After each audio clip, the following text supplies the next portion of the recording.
LT News is the source. Thank you for joining me.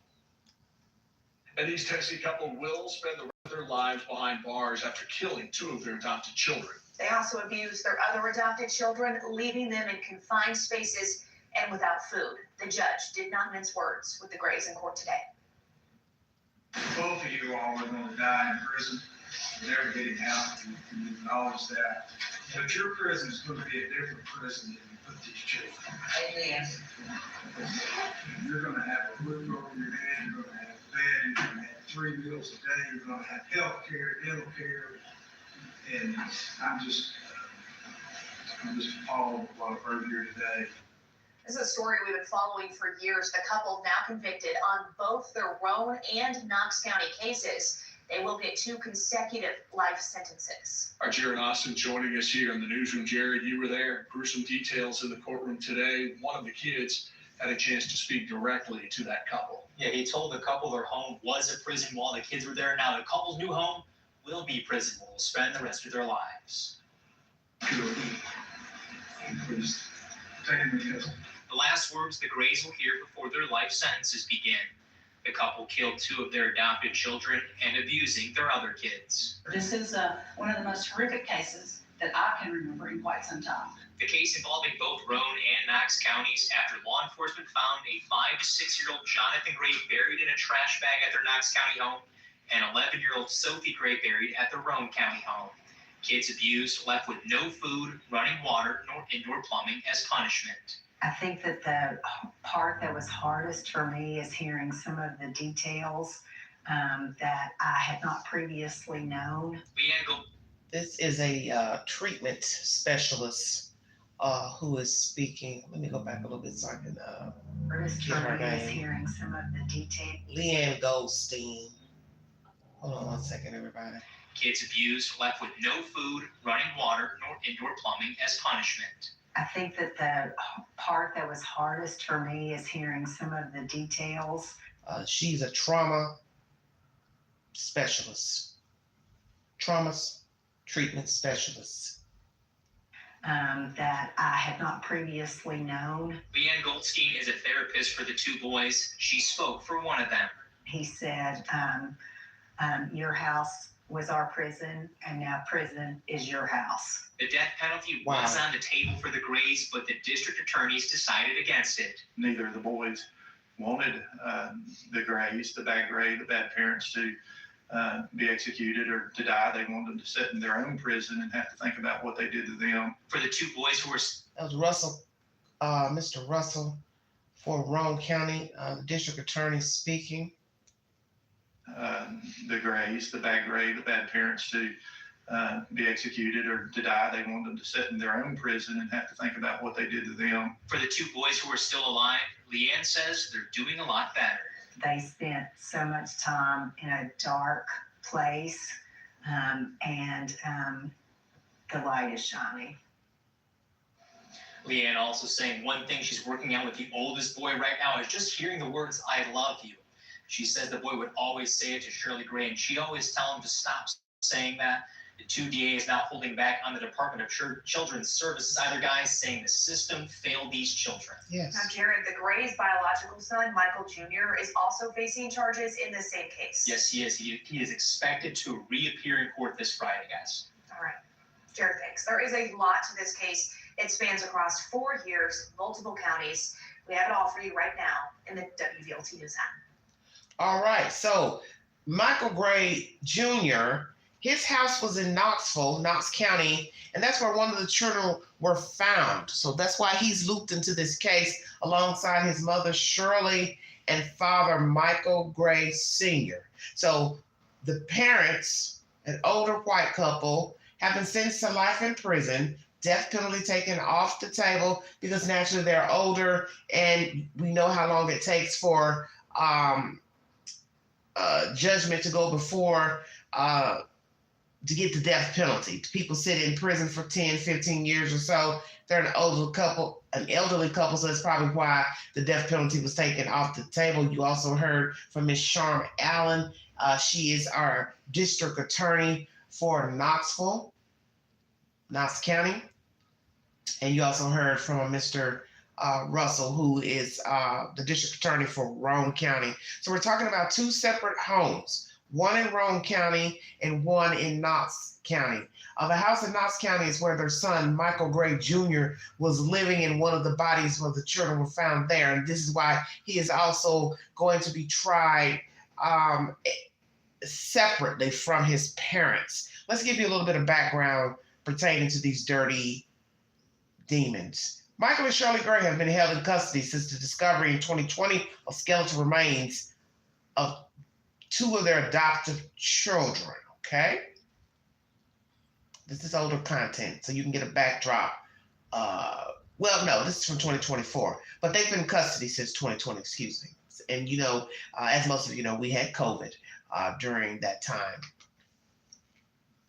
A Roane County husband and wife accused in the killing of two of their adopted children face a court hearing Tuesday that could resolve their cases. Michael, 67, and Shirley Gray, 64, face the threat of the death penalty in one murder case in Roane County criminal court. In Roane County, they're accused of killing adoptive daughter Heather Sophie Gray, who was found buried in the yard of their Roane County home in May 2020. Authorities think she died from starvation and abuse at the Gray home in early 2017. So imagine early 2017, fast forward to May of 2020, there's the discovery of the body. So that means the child was missing.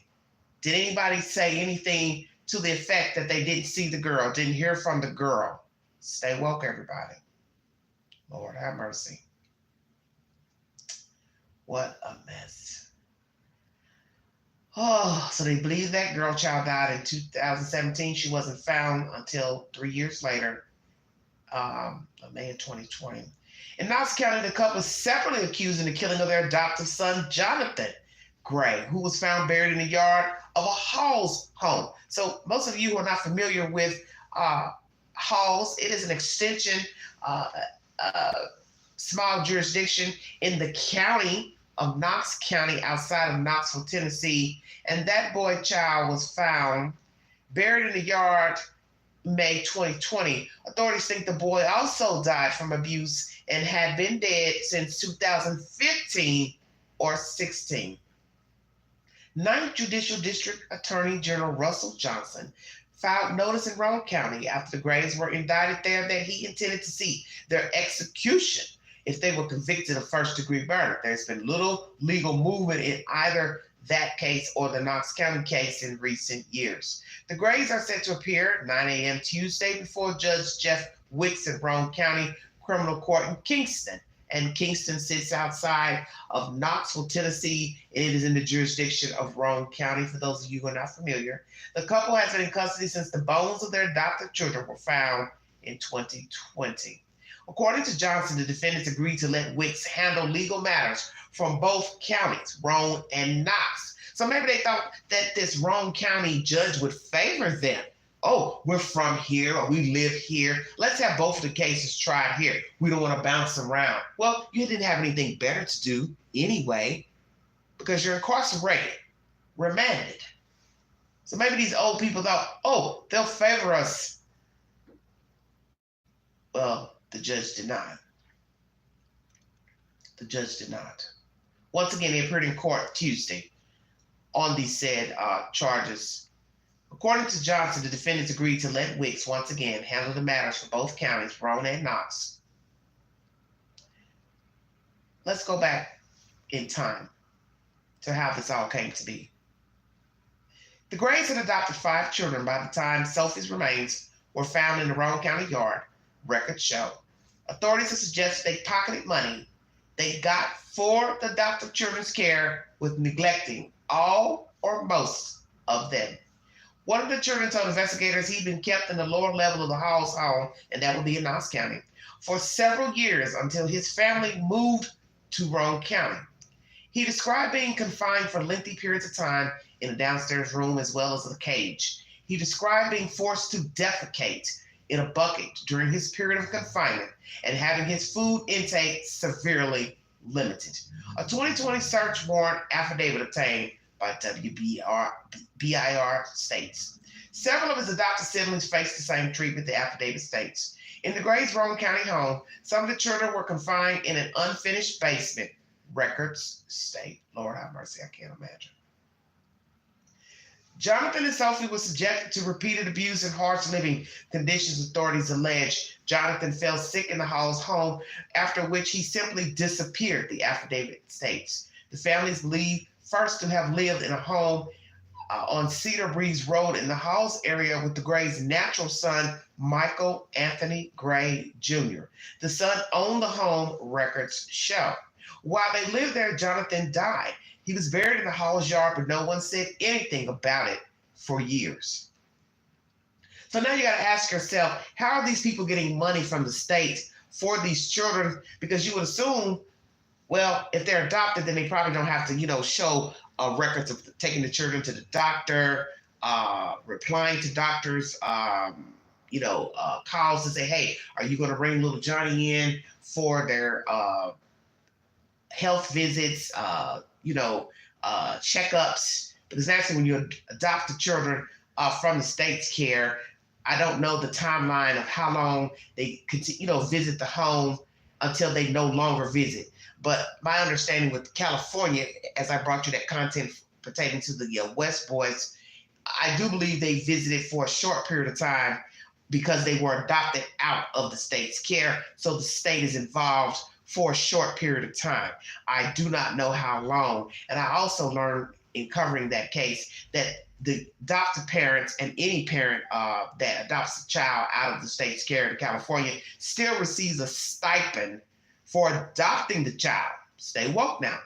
Now, I do not know the bylaws here in Tennessee pertaining to adopted parents getting a stipend from the state, but in California, parents are still given a small amount of money for taking care of the children, even though they have adopted them out of the state's care.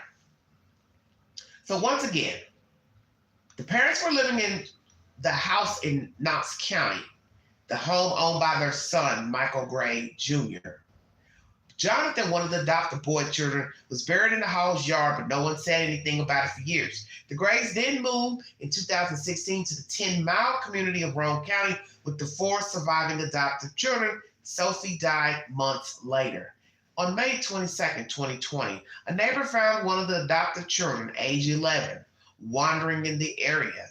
That triggered a police investigation, during which Michael Gray Sr. admitted they find Sophie's remains on his Roane County property. So now you have to ask yourself, why did Mr. Gray Sr.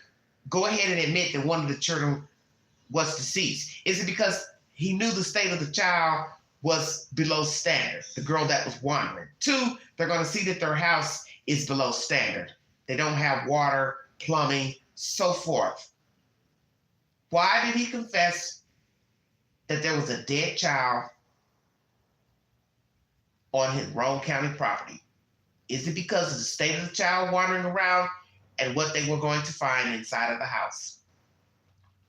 Investigators dug up the girl's remains, and as the investigation continued, police were led to check out the Hall's home owned by Gray Jr. May 24th, 2020. They found what proved to be Jonathan's skeletal remains. So we have a girl child found on the Roane County property, which sits right outside of Knoxville as well, right outside of Oak Ridge, Tennessee. And then we have Knox County, where their son lived,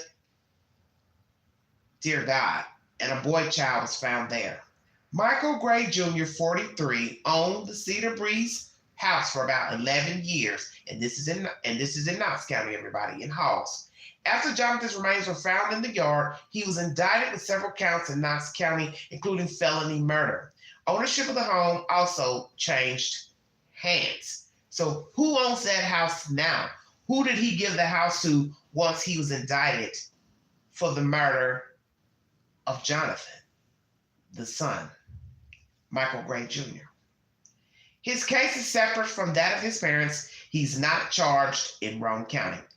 Gray Jr. faces a court hearing Friday, okay, and that would be tomorrow, in Knox County Criminal Court. He's not in custody, records show. So yes, this heathen was afforded bond many years ago, according to the charge. Wow, wow, wow. All right, that's one article pertaining to the Grays. Very sad story. Children starved. So now you got to ask the ultimate question. Who knew that the children were starved? Who knew that the children were in bad shape? Did they ever have people over to their house? Obviously not. Why did they move from Roane County to, why did they move from Knox County to Roane County? What's all this shuffling around? Usually people do this when they know that people are onto them. People are asking questions such as doctors, physicians, hospital staff, Department of Human Services. Did they get any calls that people saw that the children looked malnourished? You also got to ask if the children go to school or were they homeschooled. I didn't hear any mention of that. So we have a child wandering around, walking around, 11 years old, and that opened Pandora's box to the abuse of the adopted children and the deaths of 2 children, a boy and a girl, buried in 2 different yards, one in Roane County, one in Knox County. You also hear they were facing the death penalty, but they will receive life sentences. Mr. Michael Gray Sr. and his wife, Shirley Gray Sr., both Caucasian, both sick and demented. There's so many questions you can ask. Did somebody know that those children were mistreated? Did they go to public school? Were they enrolled in school?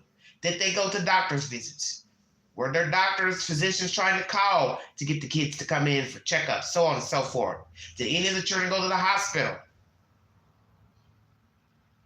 This went on for years, allegedly. And as you see, this case went on for years due to COVID.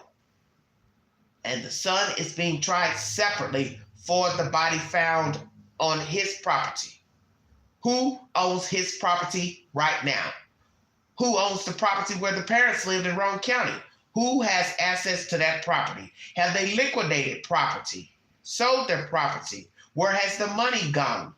Because, hey, they all have, the 2 have been incarcerated, the older couple, but the son's been out free. I think it was a $100,000 bond, if I'm not mistaken. So what's going to happen with him? Will the state be able to prove he had knowledge that one of the children was buried on his property? Lord have mercy, what a hot mess. Thank you for joining me. Second part of this live stream is pertaining to a dirty, dirty teacher out of New York City. I've discussed this heifer probably 2 times during live streams, and now we're going to discuss this debacle. I tried to find audio on this story, but I couldn't find anything in the YouTube queue.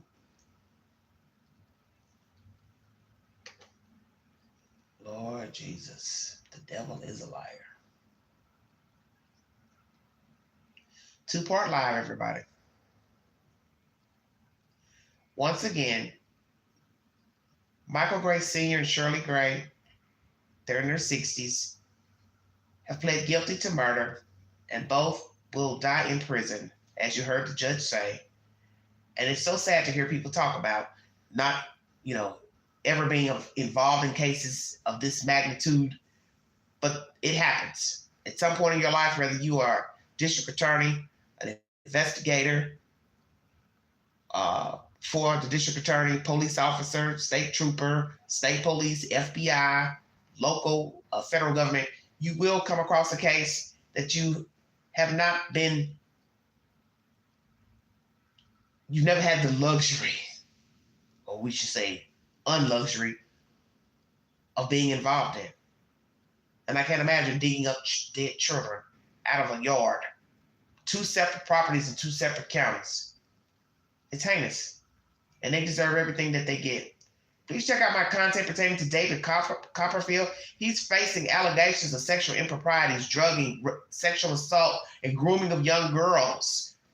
What do you think of Mr. Copperfield? Lord have mercy, what a hot butter mess. Please check out my short and video on Mr. Copperfield. Okay, I'm trying to pull up this nonsense with this young 33-year-old female out of New York City. Another bobblehead.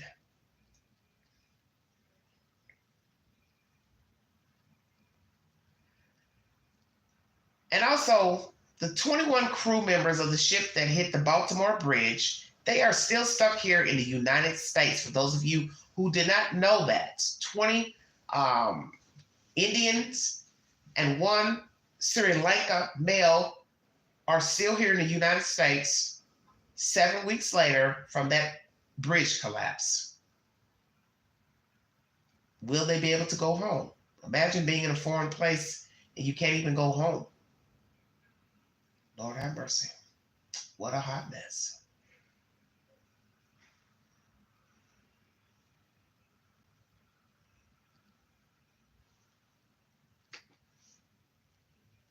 This is topic number 2.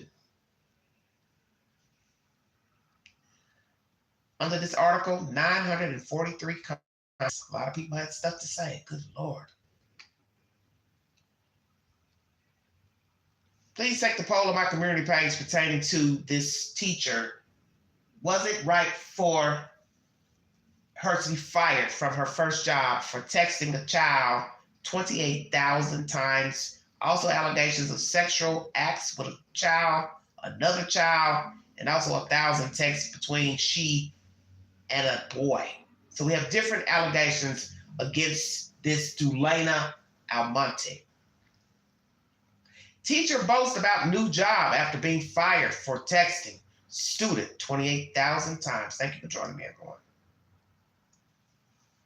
A teacher has mocked the Department of Education, this DOE, after getting a new job despite being fired from her last role for texting a student over 28,000 times. Dulaina Almonte was fired from her teaching job at Harry S. Truman High School in the Bronx back in 2020. A report from the Special Commissioner of Investigation found the 33-year-old had behaved inappropriately with the students. So what you have to ask yourself, if this is what the DOE found, why is she still teaching in New York City schools? Stay woke, everybody. It revealed that over the course of 14 months, Almonte had sent 28,075 texts to a 17-year-old girl and 1,900 messages to a boy in the 12th grade, with both students making multiple visits to her home in the Bronx. So who was Almonte living with in the Bronx? Did she have a roommate, boyfriend, girlfriend, cat, dog, monkey, what? Townhouse, walk up, 2nd floor, 3rd floor, 5th floor, what? Who was she living with? What happened on those visits with these 2 students? How many other students have gone to her home? What else will we find out about Miss Dulaina Almonte? An investigation was first sparked after Almonte was accused of having been involved with a former student. Stay woke now. The investigation first sparked after she was accused of having been involved with the former student, resulting in the New York City Police Department taking a closer look. Where is that student now? Still in New York City? Still going to school in New York City? Or just was it a grade she had? What's the 411? Although no arrests were made over the claims, the Special Commissioner of Investigation discovered thousands of late night and weekend conversations between Almonte and her students. The report concluded Almonte's excessive contact and behavior with the students demonstrates that she has no place in the New York City schools. So what was said in those text messages? However, Almonte has denied all allegations made against her and insisted the report's findings were completely false. Despite being fired from Harry S. Truman High School, she has since found work as a teacher again. I can't be guilty if I'm still a teacher, she told the New York Post. It's not a crime, but still got fired, which is honestly why the Department of Education can suck a big P, you know what. Now teaching Spanish at NYC Charter High School for Engineering and Innovation. Wow. Almonte boasts about her freedom and mocked the Department of Education, stating, "Still a teacher, exclamation point. Can't touch me, exclamation point. Still a teacher working elsewhere, like you really can't effing touch me, quote unquote." Nonetheless, Almonte has all but removed herself from social media since garnering attention online, making her Instagram and TikTok accounts private. Mira Jacka is the author of this commentary. Let me say this. I brought you content the other day pertaining to this debacle. Some people agreed on the panel of that show out of Texas. Some people didn't. Most of the men didn't agree that it was appropriate for this woman to be having contact with children, texting the children, because common sense tells you have to be very careful in dealing with children. I don't care if you work for the school system, you volunteer with the school system, anything can jump off. And that's also goes for babysitting children and then working for the school system, being a teacher, preschool teacher, substitute teacher, working at a school, so on and so forth. That also goes for churches. You have to be very careful dealing with kids. Because one, you don't know the child, you don't know their parents. You don't know what a child is going through. You don't know how innocently a hug can be misconstrued. A pat on the head, a shoulder. Allowing children to hug you. Allowing children to talk to you after school.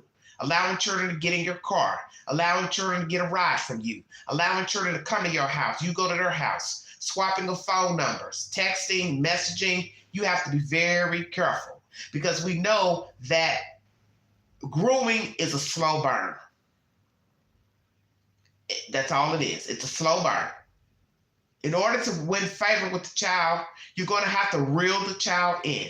So that starts with conversation. That starts with touching, light touching. They don't usually just go for the jugular in touching children, sadists. It's a pat on the head, it's a pat on the shoulder, a rub on the shoulder, a rub on the back.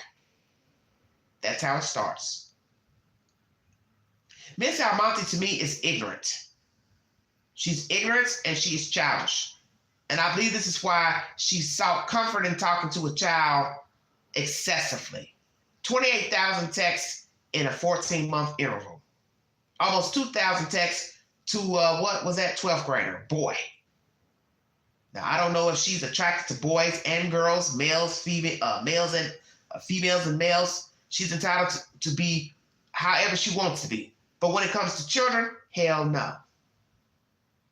And her behavior here is vulgar, cussing out the DOE, using profanity to talk about how she's, still working for the school system. Who talks like this and working with children? This is a sign that she's delusional and she's unraveling. Like, you really can't effing touch me. Who would say that knowing, one, they've been fired for alleged felonious behavior with children? You have been given the opportunity to still work in the school system, and this is what you will put on social media, on TikTok. So now she's closed those accounts where people can't see them, block them rather. So God knows what she's saying on those accounts where other people can see them. And if anybody has any sense, they'll screenshot those derogatory texts and forward them in to the police department. Because there is no way I would be on TikTok, IG, Facebook, talking about the DOE, talking about can't nobody touch me, calling people PUSS, such and such, such and such. Does this sound like somebody with a level head? Does this sound like somebody you want teaching your children? Is this somebody you want calling your child, texting your child, picking up your child visiting her? She's going to functions with your child. She's behind closed doors with your child. And then the worst case scenario, she's having sexual relations with your child. Hell no. She has a grandiose attitude. She's a sociopath because, as I said, whether you're guilty or not, you don't go to social media bragging, oh, I still got a job. Oh, how could I have done those things if I'm still teaching? Well, we have learned with most crimes, just because you still have a job, just because you haven't been charged, does not mean you're not guilty of the said allegations. What a hot butter mess. Dulaina Almonte, or Almonte. Don't know if she is foreign, Hispanic, but she's a bobblehead. And eventually, her ways are going to catch up with her. Her behavior is asinine, and this heifer needs to go down. And that's my personal opinion. Because there is no reason to be vulgar and cursing and name calling and using foul language on a Facebook post or TikTok post when you have been afforded the opportunity to still work for the New York City school system. And also I learned she doesn't even have a teaching license. So that means whoever hired her for this job, this charter school, you didn't do a thorough background check on her to know that she didn't even have a license when you hired her. Stay woke, everybody. Why not? Why not? Why does she not have a teaching license?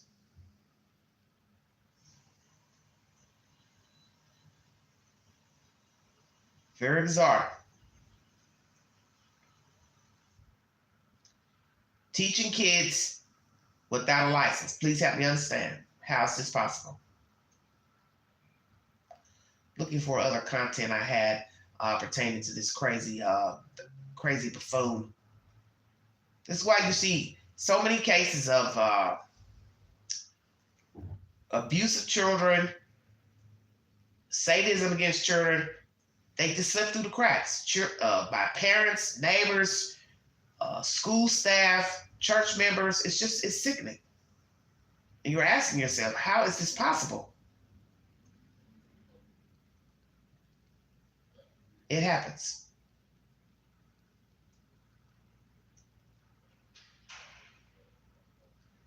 I'm trying to find this.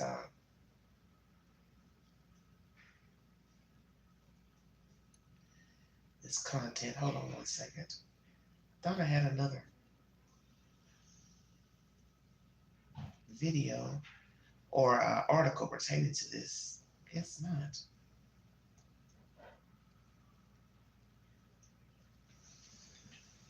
Hello, Stardust. Yes, Stardust is very shady. But this is what happens. You don't know people.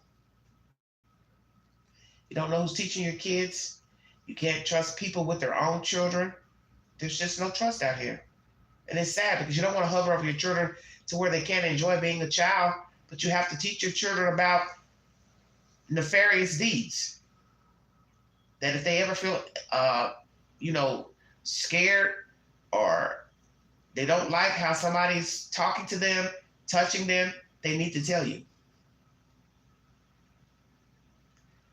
I thought I had another article because I had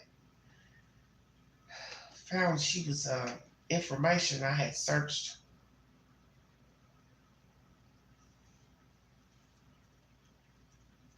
Thought I had it. Hold on. Here we go, right here.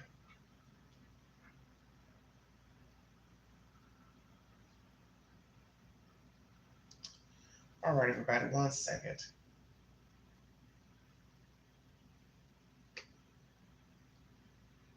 Thank you all so much for joining me. If you'd like to donate to this great network, $BeGanji, 129 Cash App. Stickers and chats are always welcome during the live stream. Thank you all so much for your continued support. I really appreciate it. Let me see if I can pull up this content here.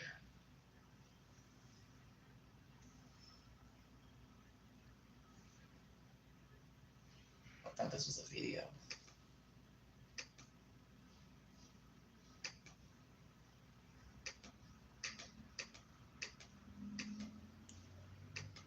Well,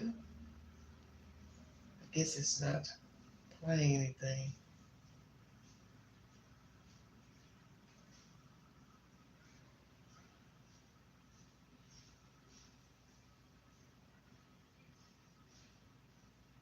One second, everybody. Loading it up. I hope it plays.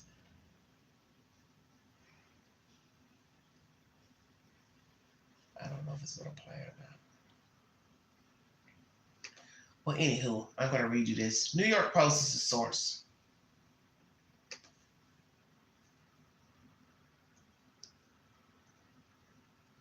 Scary. Very scary. She's very cocky and arrogant. That's why you know there's something wrong with her. She doesn't mind of a child. She probably didn't have a childhood. And she identifies with being around children, trying to date kids, because she's disgusting. Disgusting as hell.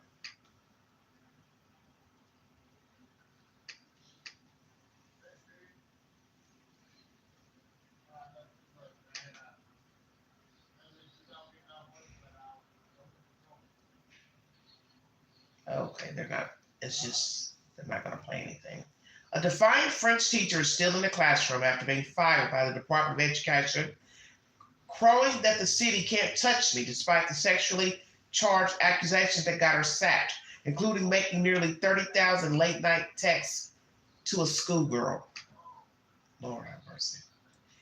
Dulaina Almonte, 33, lost her job at Harry S. Truman High School in the Bronx in 2020 after the Special Commissioner investigation substantiated claims of her creepy behavior with teens. Once again, as she said, I can't be guilty if I'm still a teacher. Who now teaches at a Bronx charter school, boasted to the Post this week. Wow, the audacity. It's not a crime, but still got fired, which is honestly why the DOE can suck a big PR, I guess ICK. She continued. Wow, she's just nasty. Still a teacher, can't touch me, she bragged. Still a teacher working elsewhere, like you really can't effing touch me.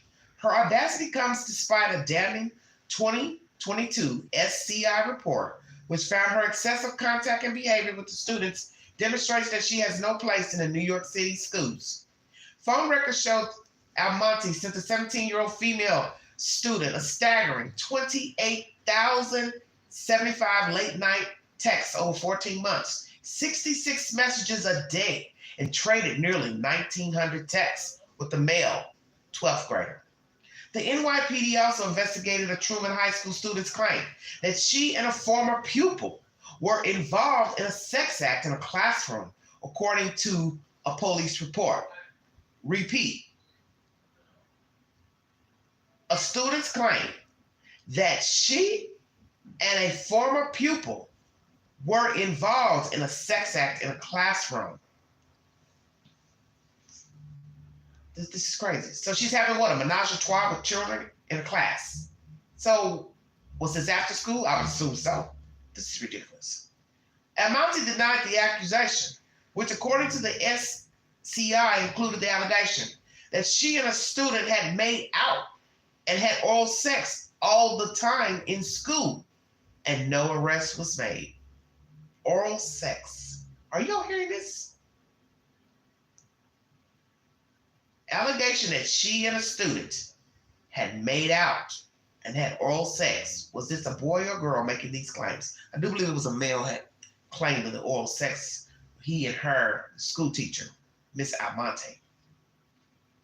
But the incident led to a lengthy SCI probe documenting her thousands of late night and weekend chats with students, along with encrypted WhatsApp and Snapchat calls, and the teen's multiple visits to her Bronx home. How many children visited Miss Almonte when she taught at that school? Curious. The report, the result of a year-long investigation, was completely false, Almonte insisted. So imagine being investigated for a year. What was she doing during that time? Still talking to the children, still visiting children, picking them up, calling them on the phone, having them come to her house? Did she bribe any of them, pay any of them off, blackmail any of them? Did she threaten any of the children to not admit what she had been doing felonious and sadistic with the children? Almonte is now teaching Spanish at the publicly funded, privately run AECI-2 NYC Charter High School for Engineering and Innovation, where teachers on average earn about $74,000, according to the Indeed.com. Her pay in 2019 from the DOE was $71,963. Brazen New York City public school teachers like Almonte are flouting Department of Education rules forbidding sexual and other inappropriate contact with their students, because even if they're caught, their predatory behavior almost always remains hidden within the DOE, critics say. and they're reaping the benefit of a cumbersome city and state discipline process that allows many educational predators to keep on working with kids and teens even after SCI investigators have substantiated sexual offenses. With some states maintain public databases exposing proven cases of educator sexual misconduct in an effort to end so-called pass the trash policies that shield problem teachers, New York is not among them, experts told the Post. No paper trail follows teachers state to state unless they're convicted and it shows up in a criminal background check, says Billy Joe Grant, a researcher and consultant for Sesame, a group which targets educator sexual abuse. However, fewer than 5% of school administrators nationwide report sexual misconduct to law enforcement. Grant has found there's a lot of motivation to not have it on the front page of the paper, Grant said. So let's talk about that. How many schools have not reported sexual abuse by staff and their children at schools, middle schools, elementary schools, high schools, colleges, and universities for fear of a lower enrollment at their schools? And I won't doubt it happens at universities because universities are ran by donations and children paying for school through loans and grants. So they need that money. And I've heard this done before with colleges and universities. They don't report all of sexual assaults because they don't want children saying, oh, well, I ain't gonna go there because they've got high cases of sexual assault against students. You know, student on student crimes and random people sexually assaulting the children. And God forbid, staff members baiting the children, grooming the young people. Once again, there's a lot of motivation to not have it on the front page of the paper, and I agree with that. Over the last 5 years, SCI has substantiated 254 allegations of sexual or inappropriate misconduct by DOE employees and vendors, but only 4 of those cases, which is less than 2%, resulted in criminal charges, according to a Post review of the Watchdog's annual reports. So just imagine 254 allegations. Naturally, some could be true, some could not, but only 4 brought forward charges. It says, but only 4 of those cases, which is 2%, resulted in criminal charges out of 254. 4 out of 254. Lord have mercy.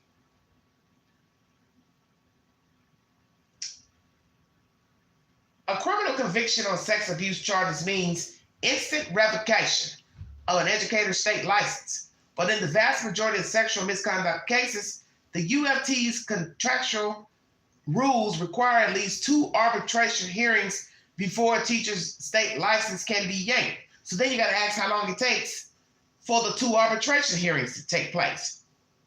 1 a month, every 2 months, 5 months. So think about how long it takes to get the arbitration hearings. That means the teacher is still working in the school system and still having access to your children. Short of that, the DOE shares no incriminating information on a fired teacher with other districts or private, religious, or charter schools. And if an offender resigns before he or she can be axed, no trace of the investigation is easily visible to employees outside of the city school system. So they fired her, and then she goes on to work for a charter school in New York City, and there's nothing that's going to come up pertaining to what happened at that other school pertaining to Miss Almonte because she was never criminally charged. So that makes sense. But what I don't understand is when you go to interview for a job, especially a teacher, the first thing I would assume an employee would say, well, why are you leaving the school? So they're either going to ask, did you leave voluntarily or did you get fired? And I would assume they'll ask that on the application. Were you fired? Did you leave? What happened? So let's role play. Miss Almonte, the job you have now, did your employer ask you why you were leaving?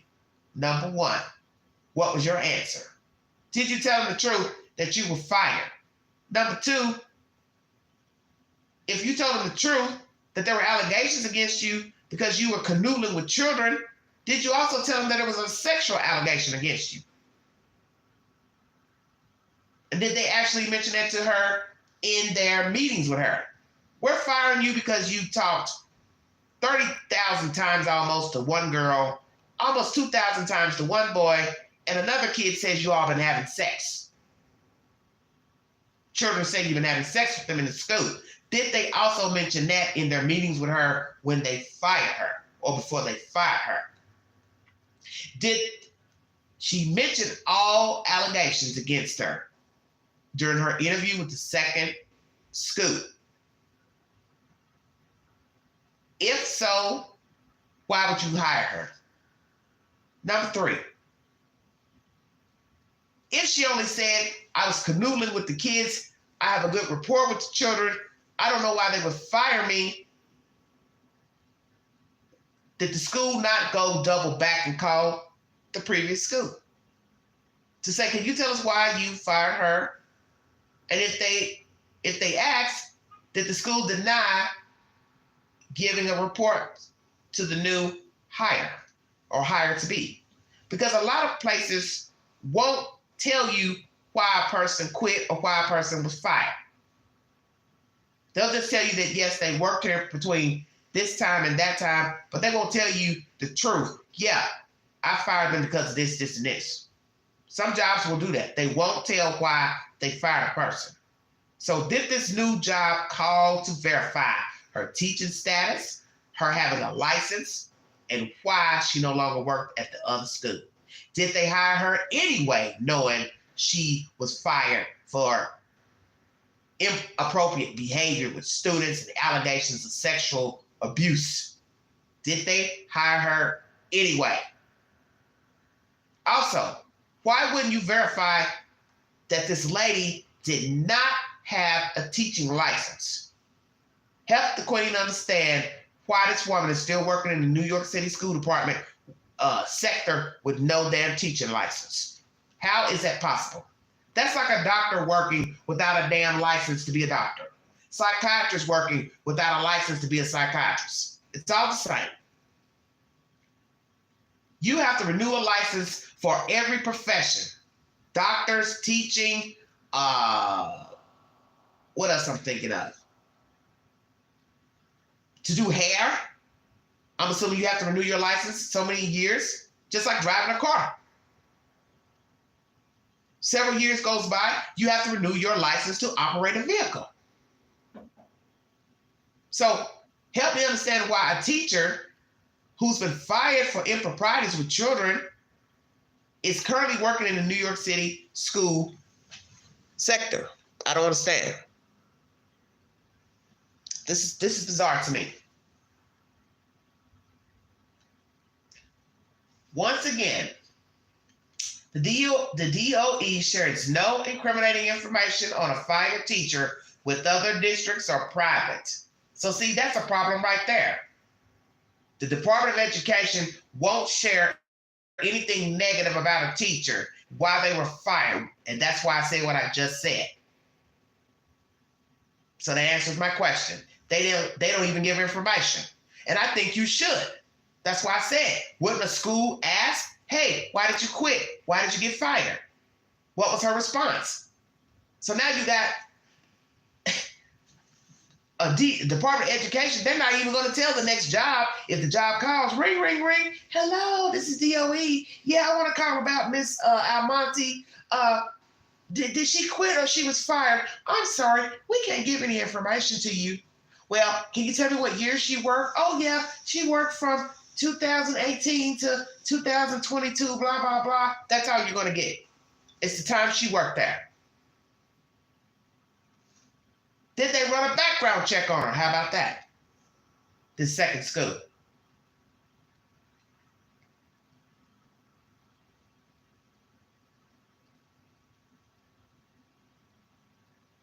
And once again, if the offender resigns before he or she can be asked, there is no trace of the investigation.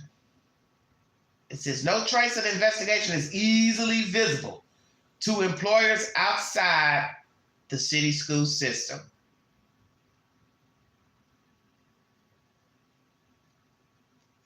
That makes no damn sense to me. Once again, Almonte is now teaching Spanish at the publicly funded, privately run AECI-2 NYC Charter School for Engineering and Innovation. So now, is that the name of the school? AECI? Sounds weird. She has no business working in the school system. CSI findings were sent to the state education department, which can revoke a license if the person is convicted of a crime or found to be of immoral character. But there is no record of any disciplinary hearing, according to the state website. Well, maybe there wasn't a hearing because they fired her. I don't understand this. So did they fire her or she resigned? Which is it? Almonte's state teaching license expired in August of 2019, according to the state education department. The educator was terminated by the DOE, according to spokesman Nathaniel Steyer, who declined to give more details. Oh, how convenient. I'm not going to get into the personal items beyond she was terminated. If others come to us for background checks, we respond, he said. Steyer didn't say whether AECI reached out about Almonte. It's unclear what kind of background check AECI-2 did before hiring Almonte in 2022. So that's the question the Queen just asked. AECI-2, did you or did you not conduct a background check on Miss Almonte? Did you not check to see she had a license to teach? Did you not ask her why she was leaving the school? If you asked her why she was leaving, what was her response? And maybe she knew all of this, so she lied. Oh, I just wanted to change. I wanted to do something else. I am bilingual. So I decided to start teaching Spanish instead of French. She probably lied because she knew they weren't going to tell why she was fired. And she's probably very crafty and savvy. She probably hired a lawyer. The lawyer probably told her the protocols of the DOE and what they will reveal and won't reveal. So he probably told her, he or she, go ahead and apply for another job. Nobody's going to know about this incident unless somebody starts talking on social media. So let's ask that. Did anybody from the school put the 411 out on her on social media? Don't hire her. Because you do have people who will put the goodies out on the internet. Hey, don't hire this lady. She's been sleeping with the kids and calling them and woo, woo, woo. Because let me tell you something. Let's go back in time. The little lady who shot her husband in Tennessee many years ago because he was wanting her to engage in sexual acts that she didn't want to do. He wanted her to dress up in high heels and lingerie. She wasn't with that, so she shot him one early morning, and he was a pastor. I'm sure many of you remember that story. Well, she went to trial. She was found not guilty. She moved around trying to get her life together. As a matter of fact, she's from Knoxville, Tennessee. Very quiet, meek, mild-mannered woman. Never heard anything negative about her. But a lot of things came out about the pastor. He was into porn and all type of shenanigans. And naturally, he's a grown man. That was his choice. He wanted to watch porn. He wanted to try to ask her to join in. Well, whatever it is, she didn't want to be a part of it. She didn't want to be a part of his sadism or however you want to word it, because, everybody's grown. But she wasn't into what he was into. We'll just leave it at that. The point is, somebody found out where she was working, which was, I believe, a daycare or a school, and they called that job and let them know that she had murdered her husband. Although she was found not guilty or lesser charge or whatever, somebody found out where she was working. And that's the point I'm trying to make. That crime happened many moons ago before social media was hot and jumping. So if a person wants to try to find you, find out where you're working, where you're living, they will. Find out where you're working, they will. And if they want to call your employer to tell what you allegedly did somewhere else, how you were as an employee, a human being, they will give them the goodies. So that's why I'm curious to anybody calling, finding out where she was working, and let them know, hey, you got a dirty bird working for you. This lady's been sleeping with kids, allegations of her sleeping with kids. And one content I read said one of the kids was running around, the kids were running around the school talking about this crazy bat here sleeping with the children. So you gotta think. You think a child won't go back and tell you've been groping them and having sex with them and oral sex with them? Hell yeah, a child will tell it. Boys talk. You think boys don't talk? Oh, they do. That's how a lot of information has gotten out about teachers, females, sleeping with their boy students, because the boys went back and they told it. They told their little guy friends, oh yeah, me and Mrs. Johnson, we've been getting it on after school. I've been going over to her house and she's been picking me up. Let me show you the text messages. Let me show the pictures of her nude. You got to remember, you're dealing with children. They don't have the fortitude sometimes, to keep it quiet, hold the secret. Some do, some don't. Every child's different. And that's what you should think about while you're out here thinking about bedding a kid. He or she might kiss and tell. They might want to go tell what you've been doing. All right. So, back to what I was saying. Mrs. Steyer, who's a spokesman to the DOE, for the DOE, said, I'm not going to go into her personal hoo-ha why she was fired. But if anyone comes asking for a background check, they will respond. Steyer didn't say whether AECI reached out pertaining to Almonte, which I find that very strange if they didn't. It's also unclear what kind of background check AECI 2, which is that new school where she works, did before hiring Almonte in 2022. Derek Spalding, the CEO of AECI 2, said the school conducts background checks and employees have to pass a fingerprint authorization. So that means absolutely nothing. She was never charged with a crime, so it doesn't matter that they did a fingerprint and all of that or a background check. She doesn't have any charges against her. She wasn't arrested. She wasn't charged. So there would be nothing to find. All employees have to get fingerprinted. If there was something in a person's background that was worthy of not hiring them, that would show up there, he said, claiming. That's the state's way of stating this person allowed to work with children. Spalding said he wasn't familiar with the details of Almonte's hiring and declined to answer further questions about the teacher's expired license, the school's background checks, or whether the school reached out to DOE before hiring Almonte. The accusations substantiated by SCI would not have been revealed with the fingerprint check because there were no criminal charges. New York Post is the source. So I'm going to say this to this school, AECI 2. Did you run a background check on her? Did you call the former school to verify her employment and to ask why she was leaving, or if she gave a reason, or if she was fired?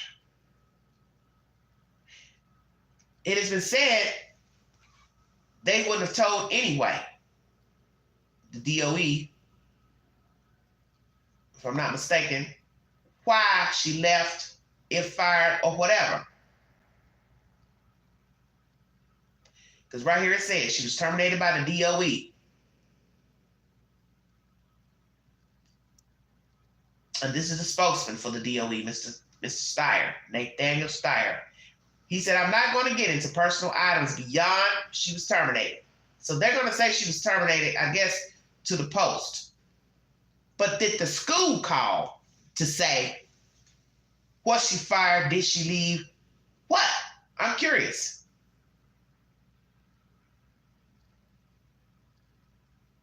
So she doesn't have a criminal background. There was nothing for this AECI2 school to pull up, except for asking them why she was leaving the last school. And it's up to the school to say something or not say something. And from my understanding, what I've read, they don't give information. Make sure I give you all this correctly.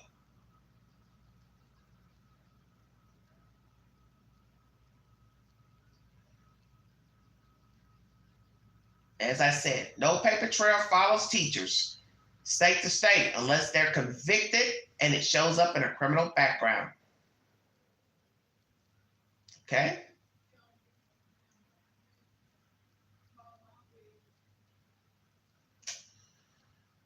Okay. She denies all allegations, Miss Almonte. Okay? 254 cases of inappropriate behavior. Only 4 cases went, I guess, before a judge, and there was guilt found.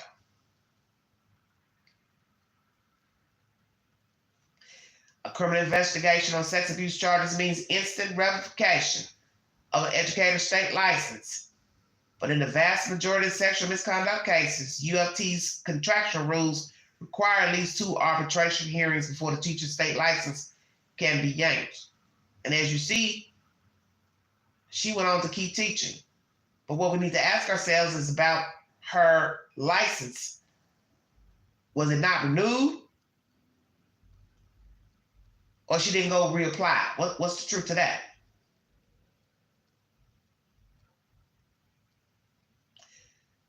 Once again, DOE shares no incriminating information on a fired teacher with other districts. So there's your problem right there. So she's got allegations of sexual improprieties, texting kids. They deemed her inappropriate. That's why they fired her, the school where she was. But the Department of Education will not share that information about her firing or any other teacher's firing. So see, that's where your problem is right there. You all don't share the information because I can't see another school not calling to talk to you all to say what happened. They're going to ask her why she left. Why does she want to work for this school? How many years she worked there? Any improprieties? Why would you not ask that? And then here goes the DOE saying, oh, well, we don't give any information. Then what's the damn point? And once again, if the offender resigns before he or she can be axed, there is no trace of the investigation. It says no trace of the investigation is easily visible to the employers outside of the city school system. I think that should be in your records. Anything dealing with children, it should be automatically in a file, and it has to be told. Dealing with children. So it doesn't matter if you're a teacher, you work for a school, whether you work as the janitor, cafeteria, substitute teacher, any capacity that you're hired by a school district, whether it be to ride the bus, drive the bus chaperone, school teacher, butcher, baker, you mop the damn floor. You have been accused of improprieties. You have been found guilty of improprieties. All that should be in a file. And if somebody calls to ask about your previous employment, it should be revealed. And that's my opinion and my commentary. So here we have a 33-year-old woman by the name of Dulaina Almonte bragging on TikTok, using derogatory language towards the DOE, the Department of Education, and bragging that she still has a job. She didn't do anything. And how could she be a criminal, so on and so forth, if she still has a job? So she's cocky, she's arrogant, she's delusional, and she has no respect for herself. She doesn't have respect for her children. She don't have respect for children in general. She doesn't have respect for the school board, the DOE. She's just a dirty bug. And let me tell you, she's going to find herself wrapped up in something else. You mock my words. Because to be this ungrateful and still have a job She's not worthy of a job nowhere. I wouldn't hire her to sweep the city streets, empty the trash. She's vulgar and she's vile. And you can best believe old habits die hard. If indeed she's a groomer, a pedophile, she will do it again if she hasn't been doing it already. She probably has never stopped. And why would she stop? Because she was on TikTok bragging, how can I be guilty if I'm still a teacher? She's vile. That's my commentary, everybody. I want to thank you for joining me. 2-part live pertaining to Dulaina Almonte, 33, bragging on TikTok about still working for the school system. I don't believe she should still be working. Feel free to go back to the beginning of this live stream and get the said information. New York Post is the source of that information. Roane County couple accused of killing 2 of their adoptive children in Halls, which is in Knox County, and down in Roane County, which sits outside of Knoxville, Tennessee. They have pled guilty this week in court to 2 homicides of their adoptive children. Each children was buried on different properties. One child buried in Roane County, a girl, and a boy child buried in Halls, which is in Knox County. Their son will be tried separately, Michael Gray Jr., and he owned the house in Knox County where the boy child, Jonathan, was found. The other children, I'm assuming, are in foster care. They didn't say if they were adopted or not. And one of the boy children feels like, you put us in a jail in that basement, and now you're going to be sitting in a jail in prison. Amen.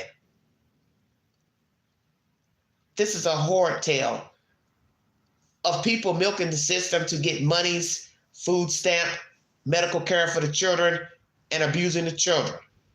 And what's sad is that nobody came forward to say the children look malnourished. They hadn't seen the children, heard from the children. I don't know the circumstances for why these children were in foster care and ended up being adopted. It's neither here nor there now, but it's tragic. Where are the parents of these children? The ones that are dead and the ones who are living somewhere. Haven't heard of any of them trying to sue the state for the deaths of their children, murders of their children.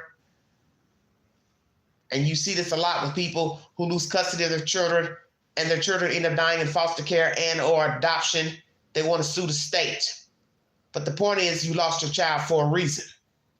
And sadly, the child ends up going into the care of somebody else to only get in worse, be abused worse than where they came from. That's what's so horrible about this Department of Human Services shuffling of children. They're abused by their parents to only get into the care of a foster mother, father, adoption, and end up worse than where they came from. And that's what you have in this case with these children. Don't know the circumstances for all of the adopted children, how they came to be in foster care and then be adopted, but they ended up with the Grays and they were the wrong people to take them in. And a lot of these people appear normal. They put on a good front. They pass background checks, but that's the point. You don't know people. Because a background check doesn't mean anything, as you have seen in so many true crime cases. A lot of people don't act out until later, and they have clean backgrounds. They've never been in trouble with the law. And then one day they spaz out and pop off. And everything's about proof. You can't prove an allegation of sexual assault, rape, child molestation. It's just an allegation. And you're seeing more and more of this with the Department of Human Services and children. You've got to prove abuse, neglect, mistreatment, malnourishment, starving a child. Next, when you see a child is underweight, they've lost muscle mass, they're having some type of heart conditions, a doctor will be able to tell you, hey, the child's not eating, the child's not being fed. And that's what you hear in this case. No plumbing, running water, or whatever. This is ridiculous. Children's defecating in buckets. So I won't doubt that they probably locked the refrigerator in case the kids were able to get loose to try to get to food. I won't doubt they had animals and probably mistreated them, because usually with child abuse, you see also animal abuse. And there needs to be stiffer punishments also for animal abuse, because there is no excuse to get animals and mistreat them, hoard animals, starve animals, and you don't have a right to do it to a child. Very scary. One thing I found so vile is that one of the children would say, "I love you," to the mother, Mrs. Gray, Shirley Gray. And she would tell the child, "Stop saying that." So basically she was letting the child know, don't say you love me, because I don't love you, and I ain't gonna tell you I love you. So I would also believe she probably didn't hug the children. Why would she? And they probably wanted to hug her. Because you've adopted them, they want to call you mommy, mother, and you probably didn't allow that. Because if you don't want the child saying I love you, you don't want the child hugging you, touching you, talking to you. So those children were just a check. So as I said, I don't know the bylaws of Tennessee adoptive parents getting a stipend for adopting the children. I learned that in California they do, but I don't know the bylaws of Tennessee as far as adoptive parents getting stipends. Because what you have to ask yourself, what were they getting? Because what are you gaining by adopting them and then starving them and mistreating them? The only thing they could be getting is possibly food stamps. And they're just hoarding the food for themselves and not feeding the children. I don't know. I have no idea. Did the Grays receive any type of monies from the state for the adoptive children? Number one. Did they receive food stamps for the children? And I would assume they also received medical for the children as well, since they were under the age of 21 and 18. But I'm assuming the children never went to the doctor, never got checkups, and I won't doubt that they went to school. So what's this, an intricate plan to bamboozle the state of Tennessee for monies and food stamps? Possibly so. Did any neighbors notice the children looking malnourished and underweight? Did anybody ever call the Department of Human Services to say they're noticing something peculiar with the children, the behavior of the parents, hearing conversations of them mistreating the children, talking down to the children, and not seeing the children? Thank God one of the girl children wandered off from the house, because that's how Pandora's box was opened to lead to a confession by Michael Gray Sr. that a child was buried in the backyard. Amen. Thank you for joining me. You all have a wonderful, wonderful weekend. If I don't jump back on tomorrow with more content, please check the YouTube queue for my shorts, my uploaded videos, live streams, and also take the polls on my community page pertaining to Sebastian Rogers, the bio donors, rhetoric, gossip, other breaking news. Thank you, thank you, thank you. I appreciate your support. And please like, share, subscribe, drop your comments below this video, and also the polls on my community page and below those other videos. You take care too, sweetheart. Thank you so much. Thank you all. Perspective Stardust. Thank you so much. God bless all of you. You have been listening to the Vault XL.